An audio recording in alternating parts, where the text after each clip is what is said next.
प्रधानमंत्री नरेंद्र मोदी के नेतृत्व वाली मौजूदा सरकार का 8 वर्ष पूरा होने वाला है और इन 8 वर्षों के दौरान सरकार ने लोक कल्याण के लिए कई सारी योजनाएं लागू की हैं ताकि देश की जनता स्वावलंबी बन सके, उनका आर्थिक विकास हो सके, वो अपने पैरों में खड़े हो सके और किसी न किसी माध्यम से वो अपना रोजगार शुरू कर सके, उनकी आय में वृद्धि हो, उनकी रोजी रोटी कमाने का साधन हो सके। इस तरह की कई सारी योजनाएं चलाई जा रही हैं। बैंकों के माध्यम से भी सरकार ने कई सारी योजनाएं शुरू की है। बैंकों के माध्यम से जो योजनाएं चलाई जा रही है उनमें प्रधानमंत्री जनधन योजना, प्रधानमंत्री सुरक्षा बीमा योजना, प्रधानमंत्री जीवन ज्योति बीमा योजना, अटल पेंशन योजना, प्रधानमंत्री मुद्रा योजना और स्टैंड अप इंडिया तथा सुकन्या समृद्धि योजना जैसी कई योजनाएं हैं। तो इन योजनाओं का लाभ अंडमान निकोबार द्वीप समूह के लोगों को भी मिल रहा है, यहाँ के स्थानीय निवासियों को मिल रहा है, यहाँ के जितने भी लोग जो बैंकों से जुड़े हुए हैं उनको ये सारा लाभ मिल रहा है। आमने सामने के इस कार्यक्रम में आज हम बैंकों के माध्यम से लोक कल्याण के लिए जिन जिन योजनाओं का क्रियान्वयन किया जा रहा है उस पर बातचीत करने के लिए हमने अपने स्टूडियो में आमंत्रित किया है lead district manager Shri PK. Umar Farooq को। उमर जी, आपका हमारे कार्यक्रम में बहुत स्वागत है। धन्यवाद सर। ये बताइए कि जितनी योजनाओं का मैंने अभी नाम लिया, तो इन योजनाओं का जो क्रियान्वयन किया जा रहा है पिछले 8 सालों के दौरान, अब क्या स्थिति है और कितना लाभ लोगों तक बैंकों के माध्यम से पहुंच रहा है? सबसे पहले मैं आपको बताना चाहता हूं कि आपने जिन जिन योजनाओं का नाम लिया ये सब जो है बैंक के द्वारा इम्प्लीमेंट किया जाता है। तो इसमें सबसे पहले जो स्टार्ट हुआ था प्रधानमंत्री जनधन योजना। जनधन योजना का मुख्य उद्देश्य ये था कि लोगों को जो बैंक से जुड़ा नहीं है उनको बैंक के साथ में जोड़ना। तो उसमें कुछ सिंप्लीफाइड करके अकाउंट ओपनिंग फॉर्म किया था और हम लोगों ने द्वीपों में 100% लोगों को बैंकों के साथ जोड़ चुका है। और अब जो है हमारे अगर बैंक जनसंख्या और हमारी जो बैंक खाता का अगर हम लोग बात करें तो जनसंख्या से ज्यादा हमारा जो है बैंक खाता उपलब्ध है। और जनधन योजना ऑलरेडी सैचुरेशन में आ चुका है और लोग सब जो है इसमें जुड़ भी चुके हैं। इसके बाद में इसी को कंटिन्यू करते हुए ये जनधन से फिर लोगों को जो जिनको सबसे पहले बैंक अकाउंट से जोड़ दिए, जोड़ने के बाद में उनको एक सोशल सिक्योरिटी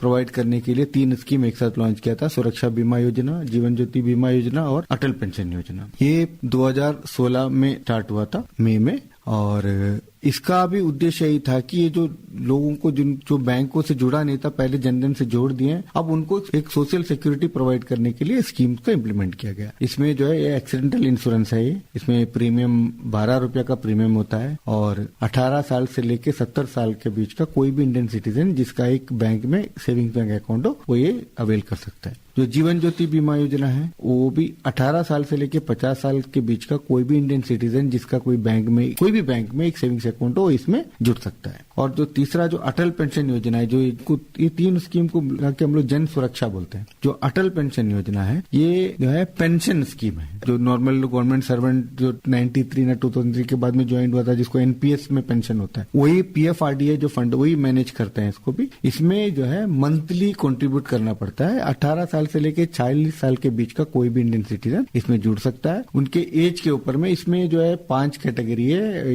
1000 रुपया, 2000, 3000, 4000, 5000। ये 5 कैटेगरी में मतलब जब उनका 60 साल हो जाएगा उसके बाद में उनको पेंशन वो अमाउंट का मिलना है। तो जब वो जुड़ते हैं स्कीम में तो उनको चॉइस करना है कि वो 60 साल के बाद में क्या पेंशन लेगा, तो उसके ऊपर में उनका प्रीमियम कैलकुलेट होता है। अच्छा, आपने जो इतनी सारी योजना अभी जो जिक्र करे तो इसमें जो सुरक्षा गारंटी दिया गया है, तो अभी इस तरह के इतने सालों में जो 6-8 साल हो गए हैं, इतने सालों के भीतर में तो कुछ लोगों का अगर देहांत हुआ हो, कुछ हुआ, तो इस तरह के किस तरह के मामले आए और कितना का सेटलमेंट हुआ? पहले आपको बता देता हूँ कितना इनरोल हुआ है। इसमें जो सुरक्षा बीमा योजना जो है हमारा लगभग 1 लाख लोग मतलब 95,000 लोग जो है इसमें ऑलरेडी जुड़ चुका है। और जीवन ज्योति बीमा योजना में हमारा टोटल अराउंड आपका 42-43,000 लोग इसमें जुड़ चुके हैं। और जो आपका अटल पेंशन योजना में 12,000 लोग करीबन जुड़ चुके हैं। और जैसा आपने क्लेम के बारे में जो बताया, तो ये जो सुरक्षा बीमा योजना जो है, सुरक्षा बीमा योजना में हमारा टोटल क्लेम एक्चुअली एक्सीडेंटल है, तो 26 क्लेम जो है सुरक्षा बीमा योजना में आया। उसमें 11 लोगों को ऑलरेडी पैसा मिल चुका है। उनको 2 लाख रुपया का जो बेनिफिट है उनका अकाउंट में ट्रांसफर हो चुका है। 14 केसेस में रिजेक्टेड हुआ है। देखिए एक्सीडेंटल इंश्योरेंस है तो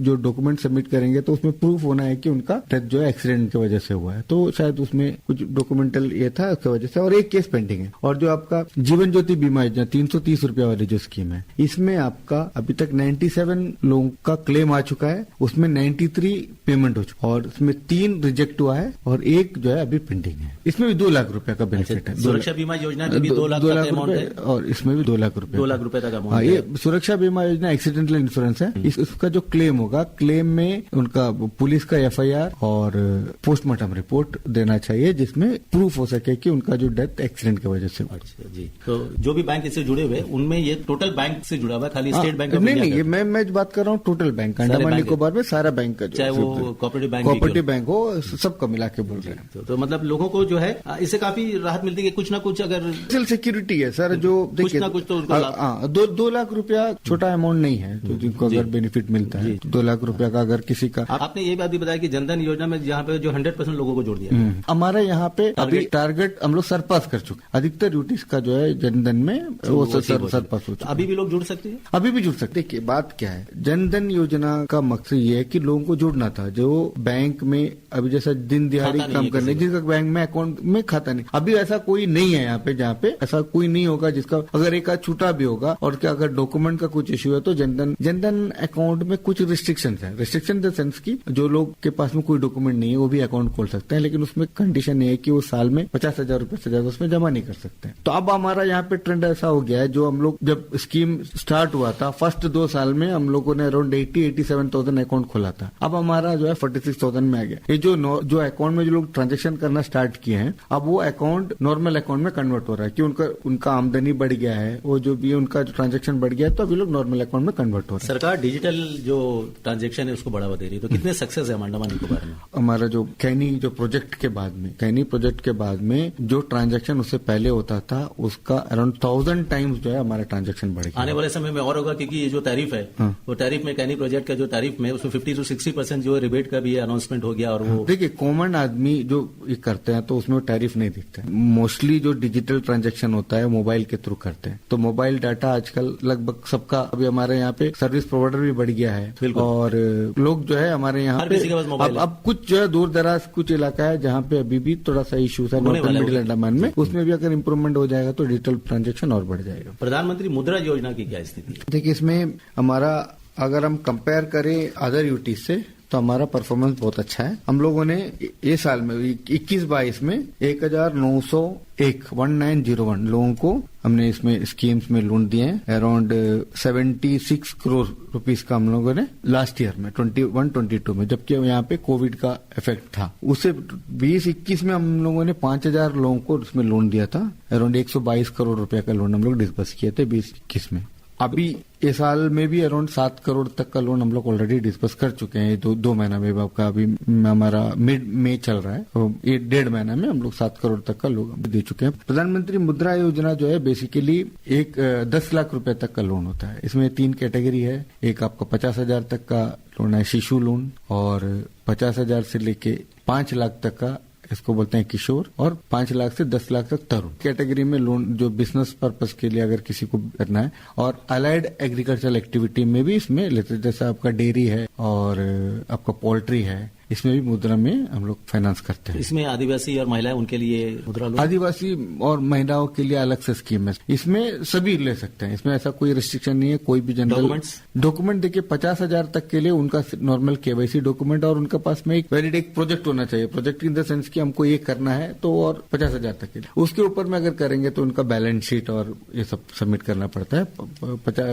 10 लाख रुपए तक का। और एक स्कीम है आपका स्टैंड अप इंडिया जी, वो स्पेसिफिकली जो है वुमेन बेनिफिशियरी और SC/ST के लिए है। तो इसमें टारगेट दिया हुआ है हर बैंक के हर ब्रांच को एक साल में 2 लोन मिनिमम करना है, एक SC/ST वाले कैटेगरी में और एक वुमेन कैटेगरी में। तो इसमें लोन जो है बड़ी है, 10 लाख रुपए से लेके 1 करोड़ रुपए तक का लोन इसमें देते हैं। और मोस्टली यहाँ पे शेड्यूल कास्ट का नहीं है अंडमान में, तो शेड्यूल ट्राइब्स और वुमेन बेनिफिशियरी इसको अवेल करते हैं। तो कितना अब तक स्टैंड अप इंडिया में? स्टैंड अप इंडिया में अब तक जो है हमारा अगर टोटल बताएं तो 203 लोगों को हम लोग स्टैंड अप इंडिया में लोन दे चुका है। लास्ट ईयर हम लोगों ने 69 लोगों को इसमें जोड़ा था, और ये भी स्कीम अच्छा ही चल रहा है। लेकिन इसमें इसको और थोड़ा सा परफॉर्मेंस अगर हम लोग टारगेट के हिसाब से देखें तो हमारा अराउंड 60 ब्रांचेस है, तो हमारा टारगेट ईयरली टारगेट 134 का होता है। तो हम लोग अभी तक टारगेट सरपास कर नहीं पाए हैं। हमारा टारगेट हमेशा 50% 60% में रहते हैं। लास्ट ईयर में हम लोग मैक्सिमम किए हैं, 69 किए। तो इस बार कोशिश करेंगे हम लोग की हमारा जो है टारगेट हम लोग अचीव क्या करेंगे। कारण है कि टारगेट अचीव नहीं होता है? इंटरेस्ट नहीं दिखाते? नहीं इसमें या डॉक्यूमेंट्स वगैरह? नहीं वो एक तो हमारा इसमें जो एक कैटेगरी नहीं है, शेड्यूल कास्ट वाला कैटेगरी निकल गया है इसमें। हम लोग तो पब्लिसिटी कर रहे हैं, तो वहां से लोग अवेल भी किए हैं। निकोबार में अच्छा प्रोजेक्ट आया है, वहाँ पे वो आपका ग्रोसरी स्टोर का 50 लाख का सबको लोन हम लोग दिए होते हैं। तो जो इंटरेस्टेड है उनको हम लोग दे रहे हैं, लेकिन यहाँ पे हम लोग को बेनिफिशियरी इसमें हम लोग को कम मिल रहा है। लोगों को जो है इंटरेस्ट कम, ज्यादा उन लोग रुचि नहीं दिखा। छोटे अमाउंट में हमारा मुद्रा में आ रहा है, तो मुद्रा में हम लोग करते हैं। सुकन्या समृद्धि योजना भी चल रही है? हाँ, सुकन्या समृद्धि योजना है सर। ये तो वॉलंटरी स्कीम है, मतलब आपका सेविंग्स स्कीम है। ये इम्प्लीमेंट होती है बैंक्स और आपका पोस्ट ऑफिस के थ्रू। तो इसमें क्या है, 10 साल तक की जो गर्ल चाइल्ड के लिए अकाउंट होता है, तो इसमें इंटरेस्ट अमाउंट जो है उनका थोड़ा सा ज्यादा रहता है और 15 साल तक उनको उसमें पैसा देना होता है। और ये स्कीम सर हमारा यहाँ पे बहुत अच्छी चल रही है, इन द सेंस की लास्ट ईयर हम लोगों ने जस्ट डबल किया। पिछले साल 20-21 में 4600 समथिंग था, अभी 21-22 में हम लोग 9200 हम लोग किए हैं। तो इसमें पोस्ट ऑफिस का भी कंट्रीब्यूशन है। ये अकाउंट आप पोस्ट ऑफिस से भी कर सकते हैं। इसमें और एक बेनिफिट है, इसमें आपका इनकम टैक्स में सेक्शन 80C में इसमें रिबेट मिलता है। और इसमें जो है आपका मिनिमम डिपोजिट जो 250 रुपया साल में, मैक्सिमम आप 1.5 लाख रुपया कर सकते हैं, जिसके ऊपर में उनको इंटरेस्ट अमाउंट जो है ज्यादा मिलता है। और एक गर्ल चाइल्ड के ऊपर में एक अकाउंट कर सकते हैं और मैक्सिमम जो है 3 कर सकते हैं। इन केस ऑफ अगर कोई ट्विन बेबी है तो उन लोग 3 बच्चों के लिए कर सकते हैं, लेकिन अदरवाइज 2 ही अकाउंट। तो मतलब बैंक में भी या पोस्ट ऑफिस में जाके अगर 10 साल तक का किसी का भी गर्ल चाइल्ड है, उनके नाम से अगर सेविंग करना है तो पोस्ट ऑफिस या बैंक, कोई भी बैंक में जाके वो जुड़ सकते हैं। तो कितना इसका टारगेट रेट है और उसके बाद क्या बेनिफिट मिलता है? इसमें इंटरेस्ट रेट जो है, इंटरेस्ट रेट ज्यादा मिलता है। इनका जो PF का जो इंटरेस्ट रेट मिलता है, और दूसरा जो है इनकम टैक्स बेनिफिट मिलता है जो उनके पेरेंट्स। तो और विड्रॉल जो है जब 18 साल के बाद में उनको विड्रॉ कर सकते हैं। मैच्योरिटी जो है 21 साल में होता है उनका, अकाउंट ओपनिंग से 21 साल तक उनका रहता है। तो उनका जब फंड का रिक्वायरमेंट है तब उनका एक अच्छा एक सेविंग्स अमाउंट उनका आ जाता है, जैसे PPF अकाउंट है, लाइक वैसी। तो योजना चल रहा है, तो इसमें आप सबसे ज्यादा सक्सेसफुल योजना किसे मानेंगे? अंडमान निकोबार में अगर हम कंपेयर करें सारी योजनाओं को लेकर, अंडमान निकोबार में सब स्कीम हमारा सक्सेसफुल है एक्सेप्ट स्टैंड अप इंडिया को छोड़ के। अदरवाइज बाकी सारा स्कीम हमारा अच्छा चल रहा है। जीवन ज्योति बीमा योजना में हम लोग थोड़ा सा पीछे है। हम टारगेट में हमारे 35,000 हम लोग कम चल रहा है। कोशिश करेंगे कि इस साल हम उनको भी कवर कर दें। अब अगर जो लोग योजना से जुड़ना चाहे तो कहाँ से कैसे संपर्क करेगा दोबारा से, अगर उनको लोन लेना है? देखिए, सबसे बड़ी बात जो है, लोन लेने के लिए उनको सबसे पहले वही बैंक में कांटेक्ट करना है जहाँ पे उनका बैंक अकाउंट है। वो इजी होता है, स्कीम में ऐसा कोई स्पेसिफिक नहीं दिया, कहीं से भी ले सकते हैं। तो लोग जो है प्रेफर वही करेंगे जहाँ पे उनका बैंक अकाउंट है। वो जाके वहां से बैंक अपना जहाँ पे है वहां से लोन ले सकते हैं। और लोन लेने के लिए आपके पास में एक ठोस ये रहना चाहिए कि आप क्या करना चाहते हैं, डॉक्यूमेंट नहीं, क्या करना चाहते हैं। मतलब प्रोजेक्ट जो है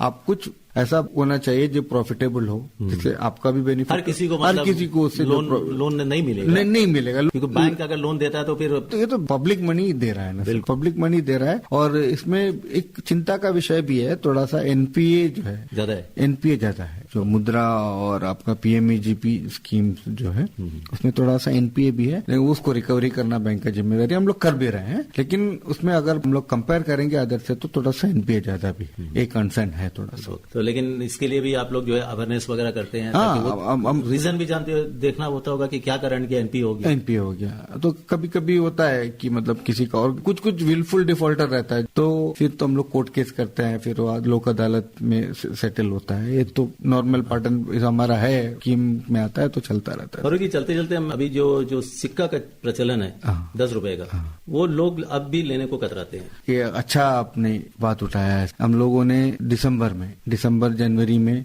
हम लोगों ने एक स्पेशल कैंपेन भी किया था, आकाशवाणी के थ्रू में भी, और हमारा जो डेली टेलीग्राम्स है और अदर जो बाकी पेपर्स के थ्रू और व्हाट्सएप में भी हम लोगों ने इसको चलवाया था। यहाँ पे एक चलन ही नहीं था, लोग शायद सोचते थे कि ये जो 10 रुपया का सिक्का है वो चलता ही नहीं। तो इसके बाद से अब कुछ स्टार्ट हुआ है। मैं लोगों से ये विनती करना चाहता हूँ, अनुरोध करना चाहता हूँ कि आप लोग 10 रुपया का जो सिक्का यहाँ पे मार्केट में है वो वैलिड टेंडर है, सही है, उसको आप यूज करिए। नोट जो है, जो करेंसी नोट है है वो डैमेज जल्दी होता है। तो 10 रुपए का कॉइन हमारे यहाँ पे सफिशिएंट अवेलेबल है, आपका सारे बैंक्स में अवेलेबल है। उसको ज्यादा सर्कुलेशन में लाइए ताकि हमारा जो करेंसी डैमेज जो होता है, करेंसी जो खराब होता है, अगर हम करेंसी नोट यूज करेंगे तो उसको डैमेज होने का ज्यादा चांसेस है, 10 कॉइन का डैमेज होने का चांस कम है। और कहीं पे 10 रुपया तो आजकल हर जगह जरूरत पड़ती है, तो आप लोग यूज करिए उसको। अगर कोई दुकानदार अगर नहीं लेता है तो कंप्लेंट करिए, आप दुकानदार को दीजिए, अगर दुकानदार आपको देता है तो भी एक्सेप्ट करिएगा। ऑटो रिक्शा है, ये आप उसको यूज करिए, क्योंकि हमारे यहाँ पे अभी